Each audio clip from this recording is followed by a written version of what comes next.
Hi everyone, I'm Aswin, a staff engineer at IBM. It's fantastic to be here today, and I would like to thank the program committee for accepting the proposal for this talk and giving a chance to talk. I'm really excited to dive into something we have been intensely focused on for the last one and a half years or so. Um, um, Basically, a new direction for Strimzi that directly tackles one of the persistent real-world challenges when you're running Apache Kafka on Kubernetes. We're calling it stretch clusters, and the idea is simple. Can we make it possible for Kafka brokers and controllers to run across multiple Kubernetes clusters while still managing everything from a single Kafka deployment? Now, you might be thinking, how or why? This talk isn't about a finished feature, but rather a live open proposal within the Strimzi project. And we have been receiving incredibly thoughtful feedback from the maintainers and the community members. And I want to extend a huge thanks for all those valuable reviews so far. And what's even more exciting is that we have already built a working proof of concept that we have published in GitHub pages side with detailed documentation on how to set this up for anyone who is interested in trying it out. And I'll try to share the link at the end of this talk. Now let's start by addressing the most important question of why do we then even need to do or even want a stretch clusters. We already have Kafka working on Kubernetes using Strimzi, so why make it more complex by introducing multiple clusters? There are a few big reasons, and they're all grounded in real production challenges. So let me start first with Kubernetes. Kubernetes is powerful, absolutely no doubt about it. It provides incredible resilience and automation for your applications, and Strimzi leverages Kubernetes battle-tested control plane to deliver a robust and reliable Kafka experience within a single cluster.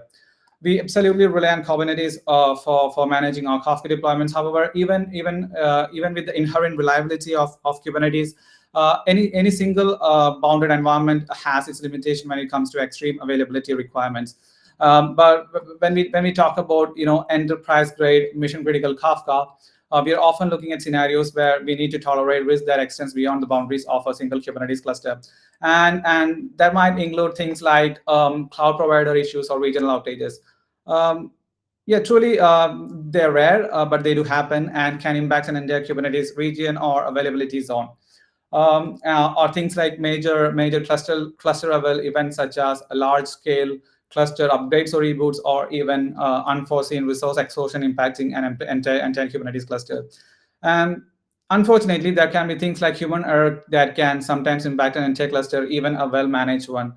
When such event impacts a single Kubernetes cluster, even if other part of your infrastructure are still healthy elsewhere, the Kafka in that cluster can go offline.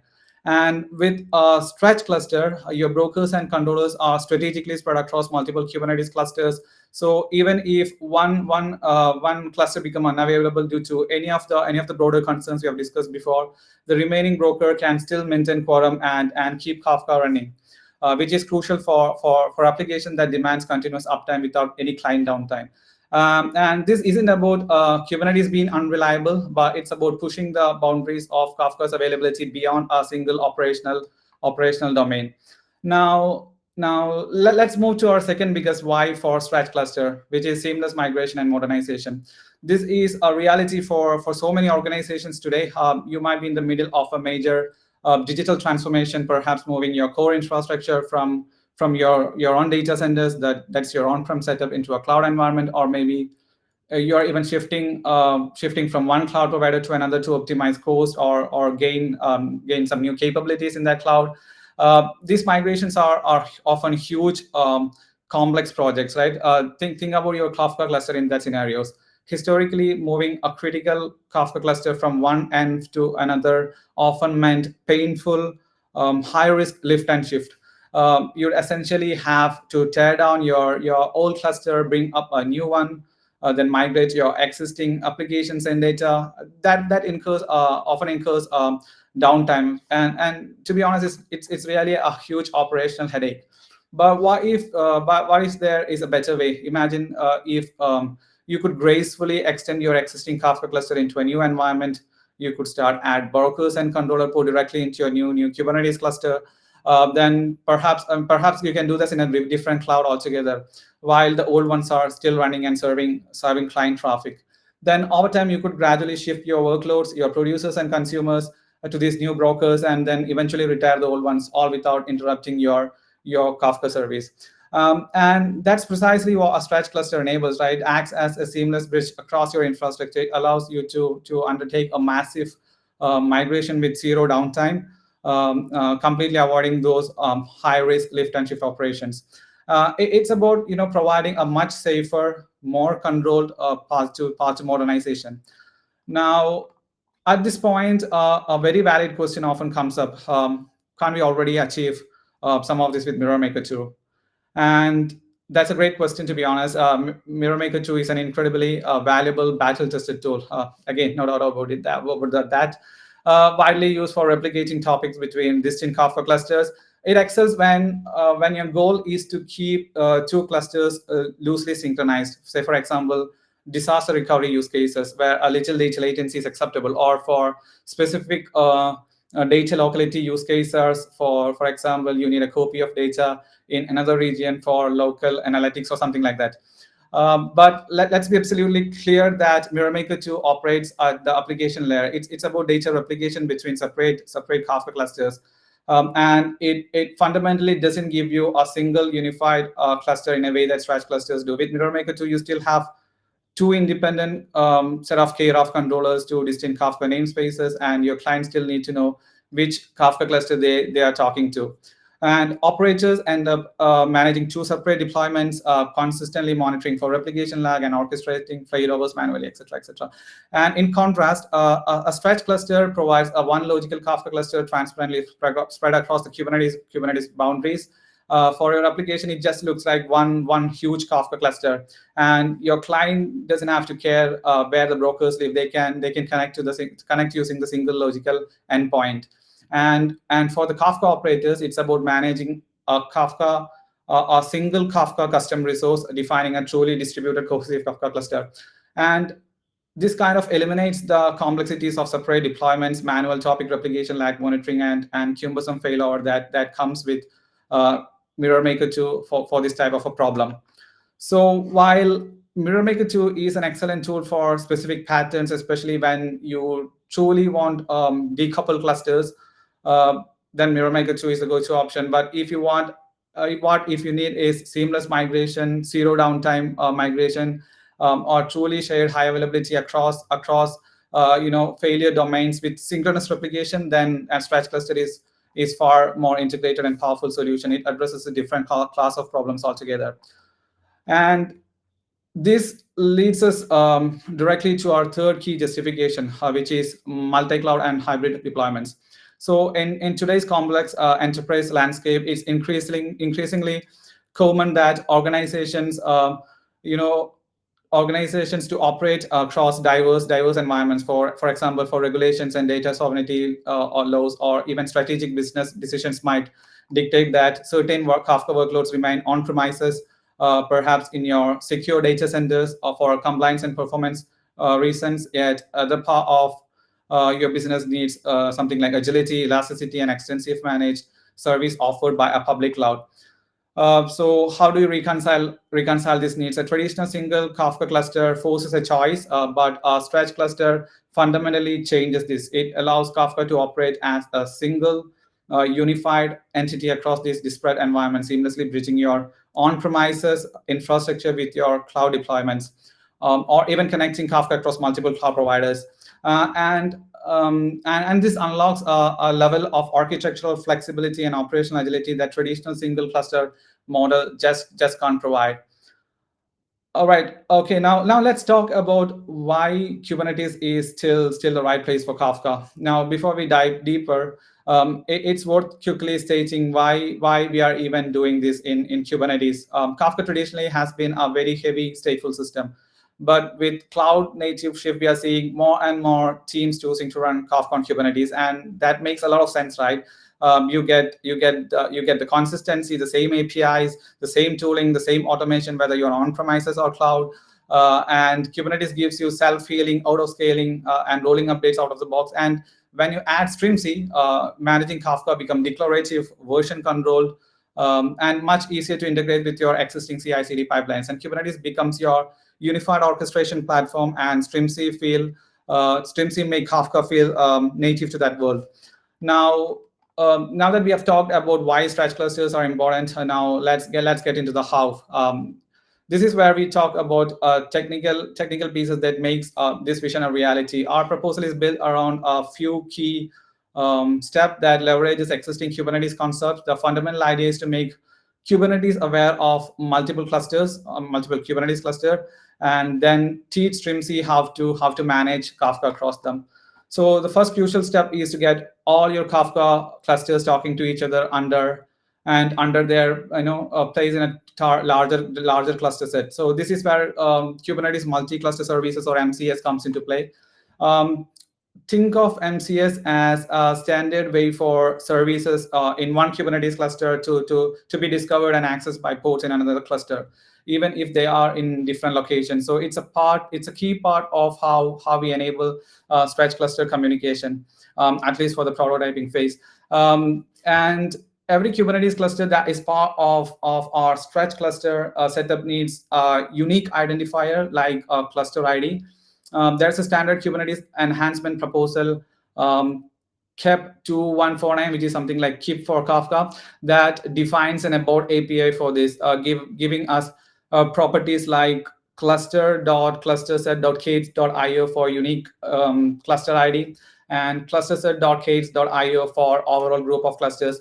Some MCS implementation like AWS Cloud Map uses something called cluster property resource to set up these IDs. Otherwise, like others like Submariner or Cilium have their own ways, but the goal is the same: to give each cluster a clear identity within a larger set. And as users, you'd refer to your choose an MCS solution documentation for how to set this up. The cluster ID thing which I've mentioned is super important, because the Strimzi cluster operator will use it to build the special Kafka configuration for advertised listeners and controller quorum voters, which allow Kafka to know where all its brokers and controllers are, even across cluster boundaries. Now, since we talked about MCS, it's worth briefly explaining two powerful technologies often used for cross-cluster communication, and that's Submariner and Cilium. So imagine Submariner as a kind of a virtual cable that connects your Kubernetes clusters together. It creates secure IP tunnels between your clusters, allowing ports in one cluster to directly reach ports in another, as if they were all in the same network. It's fantastic for bridging network across different cloud providers or on-premises data centers and so on. So with Submariner, once the network is connected, the standard Kubernetes service API can be extended to discover services across cluster. Now, talking about Cilium. Cilium is, again, another powerful networking and security solution for Kubernetes that uses something called eBPF technology. While it's great for single cluster networking and security policies, Cilium also has strong multi-cluster capabilities. It can create a unified network across cluster, managing routing, load balancing, network policy seamlessly. Its multi-cluster setup often involve a shared control plane or specific configuration that allow port to communicate across cluster boundaries with high performance and security. So now, how stretch clusters work with Submariner and Cilium? With Submariner or Cilium providing the underlying cross-cluster networking, stretch cluster design focuses on how Strimzi leverages that connectivity. So Submariner and Cilium provides a network layer that connects Kubernetes cluster together, and Submariner set up secure tunnel and service discovery. So Strimzi can use the DNS names to configure Kafka's advertised listeners and control quorum voters. And similarly, Cilium does something pretty similar by creating a shared network across clusters, routing traffic based on those DNS names. So in both cases, for Submariner and Cilium, these tools make it possible for Strimzi to run Kafka smoothly across multiple Kubernetes cluster, as if they were kind of a single system. Now, the step two is to deploy the cluster operator. So we need Strimzi cluster operator running in each Kubernetes clusters that will host the Kafka components. The operator in your central Kubernetes cluster, where you will define the Kafka and Kafka node pool custom resources need to know about all the other cluster. We provide it with their unique cluster ID, their Kubernetes API server URLs, and the necessary credentials, the kube configs, in the form of a secret to talk to them. So this information is passed simply as an environment variable in the central cluster operator deployment, and makes it easy to configure. Now, the third step is to define your stretch cluster with custom resources. This is where the user experience comes in. I mean, to be honest, user has to configure the environment variables as well, but this is where the user interacts with the custom resources to deploy a stretch clusters. So how users tell Strimzi that they want a stretch clusters. So to enable stretch cluster functionality, you add a symbol annotation to your Kafka custom resource, which looks like strimzi.io enable stretch cluster to true, and this clearly tells Strimzi that what your intention is. So Strimzi is smart enough; it only activates the stretch mode if the central operator is also correctly configured with the remote cluster credentials.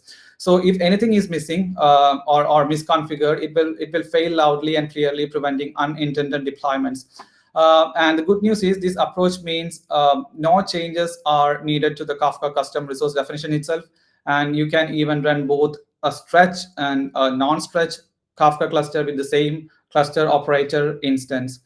Now, talking about the Kafka node pool, the Kafka node pool CR stays in the central cluster, but we add a new annotation, something like strimzi.io stretch cluster alias, and this tells the central operator which Kubernetes cluster the specific node pool and all its associated components should be deployed to. For example, strimzi.io stretch cluster alias colon cluster 3 would send the node pool to a cluster identified as cluster 3.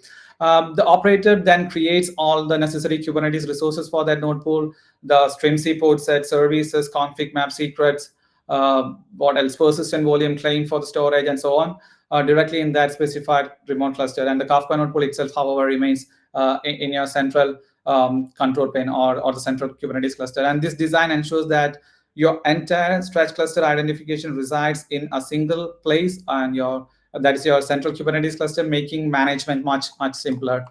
Now let's look at how Strimzi operator adapts for a stretch cluster. In a stretch setup, the central operator is responsible for creating all the Kubernetes resources, as I mentioned before, like SPS, service accounts, config maps, secrets, PVCs, and so on.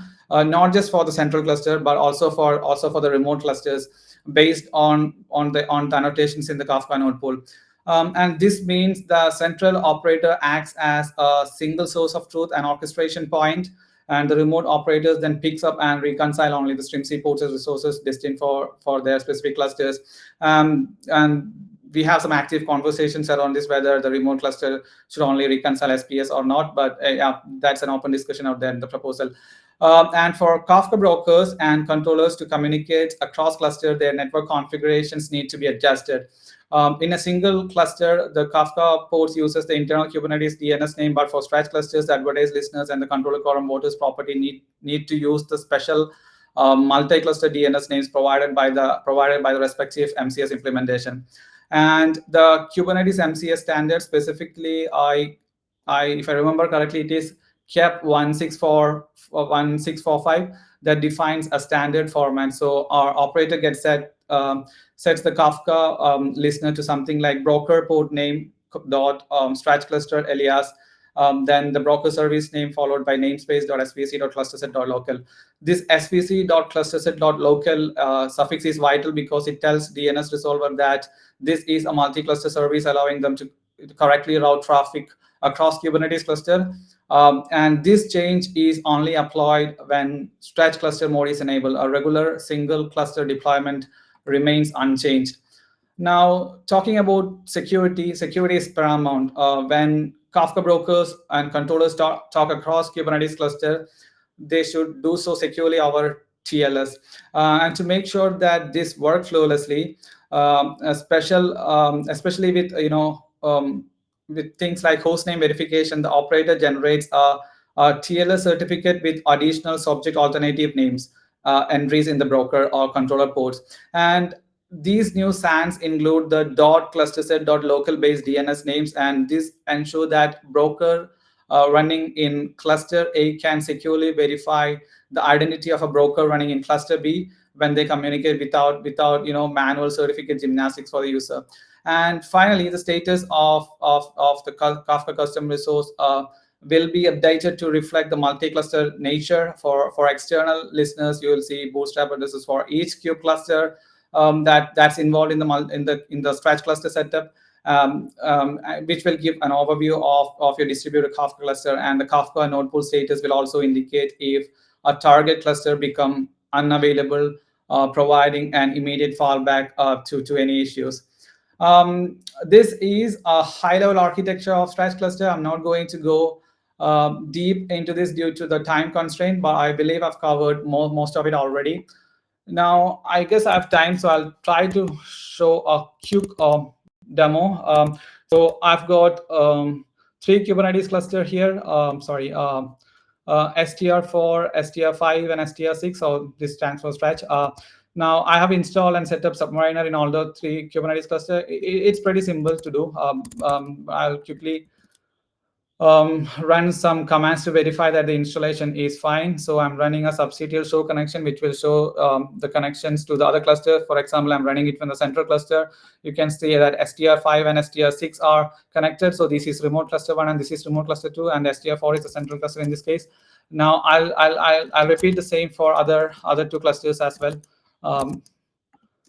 Hopefully it will be pretty quick. So I'm checking this for the last one. So now the Submariner clusters are connected. Now I'll run the subctl show subctl diagnose firewall intercluster. This is basically this is checking the intra-cluster VXLAN firewall configuration. Basically means that it is not, Submariner is not blocked by any firewall settings. So let me run this for the central cluster, and I'll repeat for the other two clusters as well pretty quickly. Sorry, I've done something wrong there. Let's do this let's copy this and repeat it for the other clusters. Once we get a tick mark here, that means that the setup is correct, the Submariner is correctly installed, and it will be able to route traffic across clusters. So yeah, it looks correct. So the Submariner setup is okay. Now I'll go to my central cluster. I'll show the install operator. I'm using a custom image. As I mentioned before, this is not an official Strimzi feature yet. So I'll just show the custom image that I'm using. I'm using this image. I think it's there in the doc or GitHub doc, which I've mentioned before. So now going to the environment variable section, this is the envar that I was talking about. So this is the endpoint of the remote clusters and the secret to connect to them. Yeah, I'll quickly show you by applying the CRs. Before that, I'll go to a different tab. You can see I've got watches for the three Kubernetes cluster 1, 2, and 3, and I'm just watching for the remote resource creations as well, like SPS and SAs and all those things which I've mentioned. So hopefully it will work. I haven't tried it for a long time. Sorry, I've copied a wrong thing. So let me copy this again. Apply. All these things are already specified here. So please feel free to check this out if you want to learn more about this. Now, once these things are applied, so this is applied, hopefully you'll be able to see, the resources getting created in the remote clusters. I think this is the central cluster. Yeah, the kube config is the central cluster. This is for stretch cluster 1. This is for the remote cluster 2. And once that's almost done, you can see the ports start coming in. So this is for the stretch cluster 1. So this is the remote cluster 1. And hopefully it will bring ports everywhere. Luckily, the setup is working. I'm pretty sure that it works. It worked before. So once the port are up and running, I'll run 2 more comments. I'm not sure how much time is remaining, but let's see. Yeah, I guess all ports in all the clusters are up and running now. So I will go to I'll take one of the ports. I'll just exec into one of the ports in the central cluster. I mean, you can exec into any of the port, that doesn't matter. But if I'm doing it in the central cluster, I don't want to provide a kube config. So that's why OCRS is in proper too. Then if I describe do the quorum listing, it should now have details of all the remote clusters. So you can see that the current voters are these and current observers are these. And similarly, if I am listing the replication status, I mean, it's pretty much similar. It will list all the available brokers and controllers and see who are the brokers, who are the leader, and who are the followers, etc., etc. Now, going back, what else is remaining? Yeah, as I mentioned, now before I wrap up, it's really important to emphasize the fact that uh, what I've shown you just now, and the proposal we have discussed, right, is a live evolving prototype. It's not finalized yet. There is a lot of comments from the community. We are currently working on this actively. Yeah, this is not a finished feature that's set in stone. We have built a working POC to demonstrate the feasibility. And that's what you just seen a moment before.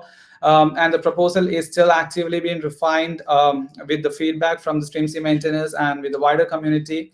And what this means that the XAD architecture, the design choice, and even the specific implementation details might change in future as we continue to iterate, evolve, learn, and incorporate the feedbacks. And our goal is to deliver the best possible solution for running a highly available and flexible Apache Kafka on Kubernetes, or for across multiple clusters. And we encourage you to check out the POC, provide your feedback, and join us on this journey. Also, if anyone is interested in the proposal, it is open in Strimzi, ID 129. That's it. Let me stop sharing. If Paolo can stop, oh, that would be nice. Okay. Great. Thank you very much, Aswin. So, yeah, as Aswin mentioned, there is a proposal for that, so it will be great to have your feedback if you are interested to jump into discussion about the stretch cluster thing. So, we have just a couple of minutes. Let's see if we will be able to answer at least a couple of questions.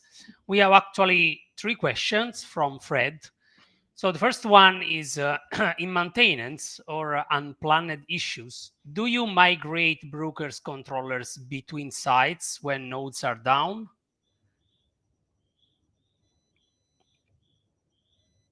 Sorry, can I see the question, Paolo? So if in maintenance mode, when you have some maintenance to do, I guess, are you going to migrate brokers or controllers between the sites when nodes are down?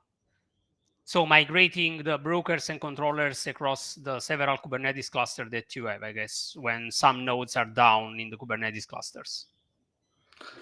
No, not really. When maintenance is happening, ideally it should be possible. I think Strimzi has something called a drain cleaner, right? So which can be used when a maintenance is happening. So this is mostly for migrating your Kafka cluster from one cloud provider to another, or from your on-prem setup to the cloud or something like that. And I've not really thought about migrating your. It might be possible, really. I don't think there is anything stopping from doing that, but we'll have to think about it in a bit more depth. Okay, so the next one, how do you address transient network and network connectivity issues or network partitions?